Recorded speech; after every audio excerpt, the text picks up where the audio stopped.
ఎన్నికల సంఘంపై నమ్మకం ప్రజలు కోల్పోయేటువంటి పరిస్థితి ఎదురయ్యింది. ఇది ఈరోజు జరుగుతున్నటువంటి చర్చ. ఒకవైపు ప్రతిపక్ష పార్టీలు, రాజకీయ పార్టీలన్నీ దుమ్మెత్తి పోస్తున్నాయి, విమర్శిస్తున్నాయి.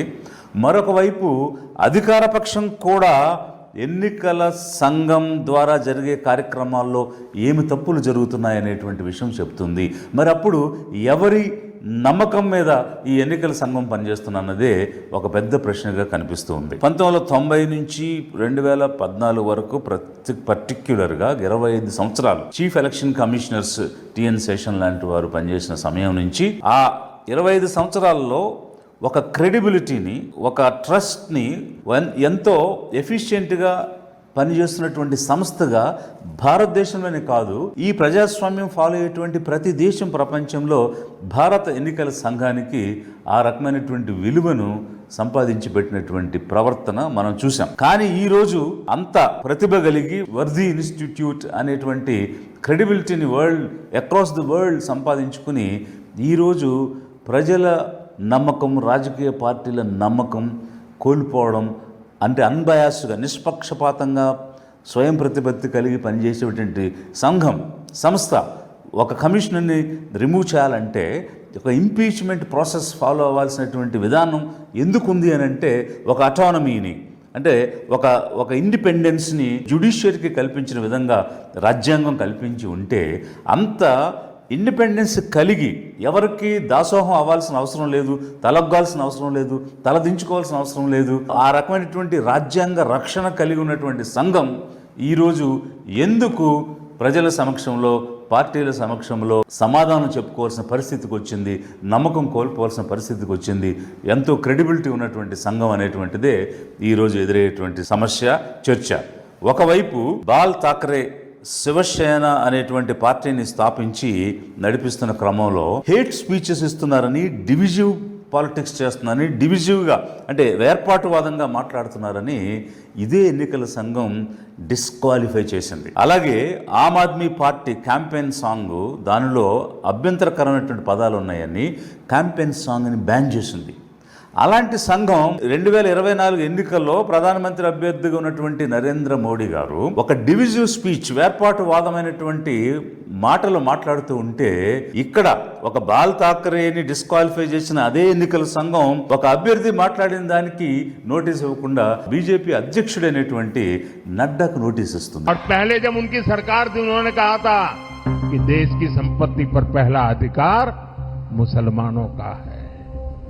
इसका मतलब ये संपत्ति इकट्ठी करके किसको बांटेंगे? जिनके ज्यादा बच्चे हैं उनको बांटेंगे. घुसपैठियों को बांटेंगे. क्या आपकी मेहनत की कमाई का पैसा घुसपैठियों को दिया जाएगा? आपको मंजूर है ये? మాట్లాడిందేమో నరేంద్ర మోడీ అనేటువంటి వ్యక్తి ఎన్నికల ప్రచారంలో, బట్ మీరు నోటీస్ ఇచ్చేది ఎవరికేనంటే ఆ పార్టీ అధ్యక్షుడికి.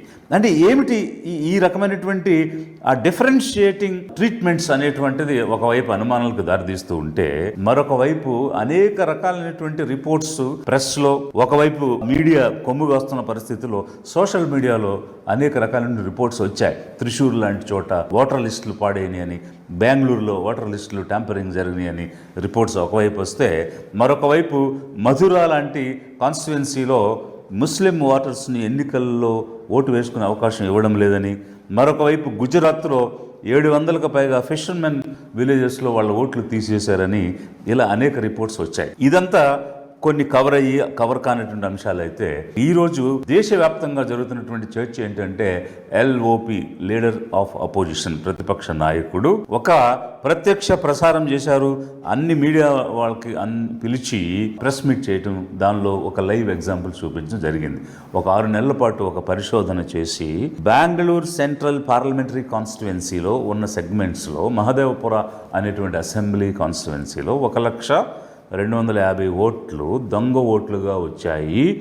రకరకాలుగా మిస్సింగ్గా, డూప్లికేట్గా, ఒకే అడ్రస్లో, ఇలా అనేక రకాల కేటగిరీస్ ఉన్నాయి అనేటువంటి అంశాలన్నీ కూడా వారు ప్రస్తావించడం జరిగింది. మరి ఈ ప్రస్తావన చేసినప్పుడు ఎక్కడైనా ఇంత పెద్ద ఎత్తున అనుమానాలకు దారితీసినా, ఒకవేళ ఈ రకమైనటువంటి ప్రశ్నలు ఒక బాధ్యత కలిగినటువంటి సంస్థ నుండి వచ్చిన చాలా సార్లు జ్యుడిషియరీ సువమోటో కేసెస్ తీసుకుని దాని మీద రెస్పాండ్ అవ్వడం, చర్యలు తీసుకోమని అడగడం, నేషనల్ హ్యూమన్ రైట్స్ కమిషన్ లాంటి ఒక ఇండిపెండెంట్గా ఉండేటువంటి సంస్థలు స్పందించడం మనం చూసాం. అలాంటిది ఇక్కడ ఇన్ని అభియోగాలు లేవనెత్తితే ఒక వాగ్దానంతో నువ్వు వచ్చి ఈ కంప్లైంట్ ఇవ్వాలని వచ్చినటువంటి అనుమానాలు నివృత్తి చేయకుండా, అభియోగాలకు సంబంధించిన క్లారిఫికేషన్స్ ఇవ్వకుండా ఎదురుదాడి, అంటే ఇంకో రాజకీయ పక్షం లాగా ఎలక్షన్ కమిషన్ ఒక రాజకీయ పార్టీ మీద ఎదురుదాడి చేయటం ఏంటనేటువంటిది మరిన్ని అనుమానాలకు దారితీసే పరిస్థితి కనిపిస్తూ ఉంది. మరి ఈరోజు కాంగ్రెస్ పార్టీ ఎవరి మీద, ఎలక్షన్ కమిషన్ మీద అనుమానం వ్యక్తం చేసింది,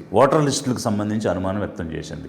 ఎందుకు అంటే బీజేపీ లాంటి పార్టీకి మీరు వత్తాసు పలుకుతున్నారు, వారికి కొమ్ము కాస్తున్నారు, వారికి సంబంధించి కావలసిన విధంగా మీరు ఎన్నికలు నిర్వహించడానికి ప్రయత్నం చేస్తున్నారు, స్టాగర్ చేస్తున్నారు, ఫేజెస్లో పెడుతున్నారు, వాళ్ళకు అనువుగా చేస్తున్నారు, ఓటర్ లిస్టులను పాడు చేస్తున్నారు, అడిగినటువంటి సమాచారం ఇవ్వడం లేదు. ఏ సమాచారం ఇవ్వడం లేదు? గంటకి పోలింగ్ 2 గంటలకు ఒకసారి ఇచ్చేటువంటి పోలింగ్ పర్సంటేజ్ ఏ విధంగా వచ్చిందని అడిగితే అది చెప్పలేకపోతున్నారు. End of the polling percentage ఎంత అంటే ఈరోజు ఒక ఫిగర్, రేపు ఒక ఫిగర్, ఎల్లుండి ఒక ఫిగర్, కొన్ని రోజుల తర్వాత మరొక ఫిగర్ చెప్తున్నారు. వీడియోగ్రఫీ ఇవ్వండి అని అంటే వీడియోగ్రఫీ తీసేయమంటారు, ఆ తర్వాత కాల్ చేసామంటారు. Electoral rolls machine readable content ఇవ్వండి, ఎవరైనా సరే చూస్తారు. ఎడిటింగ్ కాదు, ఓన్లీ రీడబుల్ ఫైల్స్ ఇవ్వండి, అందరూ చూసుకుంటారంటే ఎందుకు ప్రాబ్లం ఉంది? అవి ఇవ్వడానికి ఏంటి సమస్య? ఎందుకనంటే ఏ ఓటరు ఎక్కడ నమోదై ఉన్నాడు అనేటువంటి విషయాలన్నీ కూడా పారదర్శకంగా జరగాల్సిన అంశాలే కదా. ప్రతి ప్రజాస్వామ్యంలో ప్రతి వ్యక్తికి, ప్రతి ప్రజలకు తెలియాల్సిన అంశాలే కదా. అవి ఒక పార్టీ అడిగినప్పుడు అవి ఇవ్వడానికి సంకోచించటమే కాకుండా, లేదని పలు రకాల కారణాలు చెప్పడమే కాకుండా అనుమానాలకు తావిచ్చే విధంగా ఏ అభియోగాలైతే పార్టీలు మోపుతున్నాయో వాటిని బలపరిచే విధంగా ఎన్నికల సంఘం ప్రవర్తన ఉందనేది ఒకవైపు.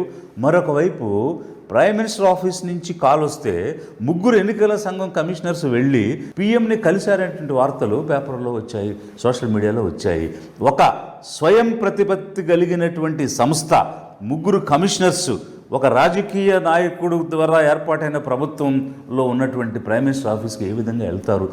భారతదేశ చరిత్రలో ఎప్పుడు జరగలేదు ఇట్లాంటి అంశాలు. కానీ ఈరోజు జరుగుతుంటే ఒక పార్టీకి కొమ్ము కాస్తున్నారు, ఒక పార్టీకి మీరు వత్తాసు పలుకుతున్నారు, వారికి ప్రయోజనకరంగా ఉండేటువంటి పనులు మీరు చేస్తున్నారు అనేటువంటి దానికి ఒక అనుమానం వస్తుందా లేదా? ఇది ఒకవైపు.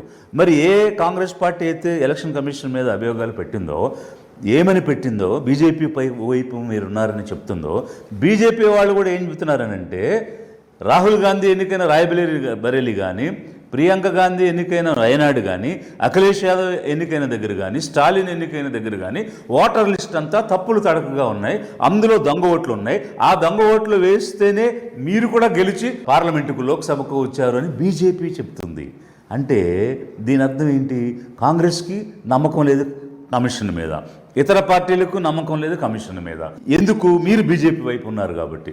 కానీ బీజేపీ చెప్తుంది ఏమనంటే ప్రియాంక గాంధీ, రాహుల్ గాంధీ, స్టాలిన్, అఖిలేష్ యాదవ్ వీళ్ళందరూ గెలిచినటువంటి స్థానాల్లో ఓటర్ లిస్టులు తారుమారు అయిపోయాయి, దొంగ ఓట్లు పడ్డాయి అని చెప్తుంది. అంటే ఎవరి వైపున మీరు ఉన్నారని ప్రతిపక్షాలు చెప్తున్నారో వాళ్ళు ఎలక్షన్ కమిషన్ తప్పుల వల్ల, ఓటర్ లిస్టులో తప్పుల వల్ల, దొంగ ఓట్లు ఉండడం వల్ల వీళ్ళందరూ గెలిచారని చెప్తున్నారు. అంటే ఇటు బీజేపీకి ఎలక్షన్ కమిషన్ మీద నమ్మకం లేదు, ఇటు ప్రతిపక్షాలకి ఎలక్షన్ కమిషన్ మీద నమ్మకం లేదు. మరి ఏ రాజకీయ పార్టీకి కమిషన్ మీద నమ్మకం లేని పరిస్థితి ఈరోజు భారతదేశంలో ఎందుకు వచ్చింది? స్వతంత్రం వచ్చి ఇంతకాలం అయిన తర్వాత కూడా, ఇన్ని సంవత్సరాల తర్వాత ఈరోజు ఎన్నికల సంఘం మీద ఇంత పెద్ద ఎత్తున ఎందుకు ఇలాంటి అభియోగాలు వచ్చాయి? ప్రజలు నమ్మకం కోల్పోయేటువంటి పరిస్థితి వచ్చింది.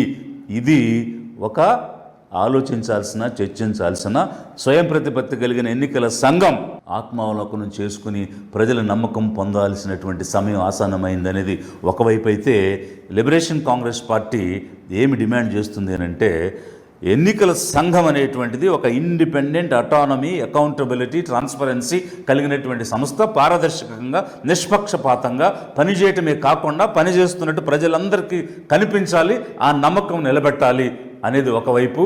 ఓటర్ లిస్టులో జరిగేటువంటి తప్పులు లేకుండా పారదర్శకంగా ఉండాలనేది ఒకవైపు అయితే, మరొక వైపు ఈవీఎంస్, ఎలక్ట్రానిక్ ఓటింగ్ మెషిన్స్.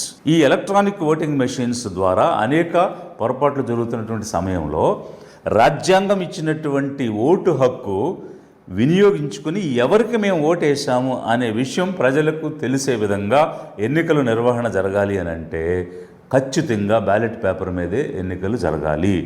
కాబట్టి లిబరేషన్ కాంగ్రెస్ పార్టీ ఈరోజు ఏం డిమాండ్ చేస్తుంది అని అంటే ఎన్నికలు అనేవి బ్యాలెట్ పేపర్తోనే జరగాలి. ఈ విషయంలో కాంగ్రెస్ కానీ బీజేపీ కానీ అనేక పార్టీలు ఈ విషయం మర్చిపోయారు. ఓటర్ లిస్టుల గురించి మాత్రమే మీరు మాట్లాడారు. ఓటర్ లిస్టులో జరిగేటువంటి తప్పులే కాదు, పోలింగ్లో జరిగేటువంటి తప్పులు, ఈవీఎం ద్వారా చేసేటువంటి మోసాలు కూడా జరగడానికి వీల్లేదు. ఎందుకనంటే ప్రజాస్వామ్యాన్ని పరిరక్షించాల్సిన అవసరం ఉంది. Largest democracy in the world is India. అలాంటి భారతదేశం ప్రజాస్వామ్యానికి ఈరోజు అందరికీ ఉదాహరణగా నిలబడినప్పుడు ఇక్కడ పారదర్శకత లేకపోతే ఇది ప్రజాస్వామ్యం ఎలా పరిరక్షించబడుతుంది? ఒకవైపు దేశవ్యాప్తంగా రాజకీయ పార్టీలన్నీ ముక్తకంఠంతో 2024 ఎన్నికల నిర్వహణలో అనేక తప్పులు జరిగాయి, ఓటర్ లిస్టులు తారుమారైపోయాయి, ఓట్లు ఉన్నవాళ్ళు పోయాయి, లేని వాళ్ళు వచ్చాయి, అన్నీ కూడా దొంగ ఓట్లు, సరైనటువంటి పారదర్శకంగా జరగలేదు అని దుమ్మెత్తిపోస్తూ ఉంటే అధికార పార్టీ కూడా ఈరోజు ఏం చెప్తుందంటే ఉత్తరప్రదేశ్ రాయ్బరేలీలో కానీ, కేరళలో వేనాడులో కానీ, తమిళనాడులో కానీ ఇలా అనేక రాష్ట్రాల్లో జరిగిన ఎన్నికల్లో దొంగ ఓట్లు ఉన్నాయి. ఆ ఓట్లతోనే ఈ కాంగ్రెస్ పార్టీ ఎంపీలు కానీ, డిఎంకే కానీ, సమాజ్వాదీ పార్టీ కానీ గెలిచాయని బీజేపీ కూడా చెప్తున్నటువంటి సమయంలో ఏ పార్టీకి 2024లో జరిగిన ఎన్నికల మీద నమ్మకం లేదు, ఓటర్ లిస్టుల మీద నమ్మకం లేదు. లిబరేషన్ కాంగ్రెస్ పార్టీ ఏం డిమాండ్ చేస్తుందంటే 2024 ఎన్నికలు ఒక ఫార్స్, అవి పారదర్శకంగా జరగలేదు, ప్రజల నమ్మకం కోల్పోయాయి. కాబట్టి 2024లో జరిగిన ఎన్నికలన్నీ కూడా రద్దు చేసి తాజాగా ఎన్నికలు నిర్వహించాలని లిబరేషన్ కాంగ్రెస్ పార్టీ డిమాండ్ చేస్తున్నది.